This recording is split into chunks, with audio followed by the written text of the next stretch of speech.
നിസ്സഹായതയും ആക്രമണവും നേരിടേണ്ടി വരുന്ന ജനത്തിന് ദൈവം മാത്രമാണ് ഇനി അഭയമെന്ന് മെക്സിക്കോയിലെ അപ്പാത്സിഞ്ചർ രൂപതയുടെ മെത്രാൻ ക്രിസ്റ്റബൽ അസൻഷിയ ഗാർസിയ. മെക്സിക്കോയിലെ വ്യവസ്ഥാപിതമായ രീതിയിലുള്ള ആക്രമണങ്ങളുടെയും ലഹരിക്കടത്തിൻ്റെയും വിഹാര കേന്ദ്രമാണ് അപ്പാത്സിഞ്ചർ. സുരക്ഷാ കാരണങ്ങളാൽ ഇവിടെ ഒരു ദേവാലയം അടുത്ത കാലത്ത് അടച്ചിടേണ്ടതായി വന്നിരുന്നു. അപ്പാത്സിഞ്ചറിൽ നിന്ന് 30 മൈൽ അകലെയുള്ള ഫെലിപ്പെ കാറില്ലോ പുരേറ്റോ നഗരത്തിലുള്ള സാന്റാ മരിയ ദെ ഗാഡലൂപ്പ ഇടവകയാണ് സ്ഥിതിഗതികൾ മോശമായതിൻ്റെ പേരിൽ ഫെബ്രുവരി 28 താൽക്കാലികമായി അടച്ചിട്ടത്. മിഷോക്കൻ സ്റ്റേറ്റിലെ ലഹരിക്കടത്തിനും കച്ചവടത്തിനും പതിറ്റാണ്ടുകളുടെ പഴക്കമുണ്ട്. മരിജ്വാനയും പോപ്പിയും കൃഷി ചെയ്യുന്ന സ്ഥലങ്ങളിലൊന്നാണിത്. വളരെ പ്രധാനപ്പെട്ട ഒരു തുറമുഖവും ഇവിടെയുണ്ട്.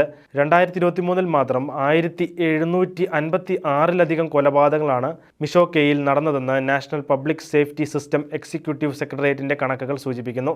നിസ്സഹായാവസ്ഥയിൽ ദൈവത്തിലേക്ക് തിരികെയല്ലാതെ വേറെ വഴികൾ മുന്നിലില്ല എന്നും ദൈവമാണ് ഏക ആശ്രയമെന്നും ബിഷപ്പ് പറയുന്നു.